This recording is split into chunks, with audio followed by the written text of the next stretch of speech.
If you're experiencing the Cloud Save Error 2025 in Rocket League, follow these steps to troubleshoot and resolve the issue. This guide will help you enhance your gaming experience by ensuring your saves are properly synced. Step 1. Check internet connection. Ensure that your internet connection is stable and working properly. A weak or intermittent connection can cause issues with cloud saves. Restart your router if necessary. Step 2. Verify game files. If you're playing on Steam or another platform, verify the integrity of the game files. This process checks for any corrupted files and replaces them, which can help resolve the error.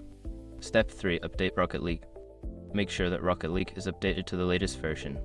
Developers often release patches that fix bugs and improve cloud save functionality. Check for updates through your game client. Step 4. Clear cache. Clearing the cache of your gaming platform can help resolve various issues, including cloud save errors. Look for instructions specific to your platform on how to clear the cache. Step 5. Contact support. If none of the above steps work, reach out to Rocket League support for assistance. Provide them with details about the error and the steps you have already taken to troubleshoot.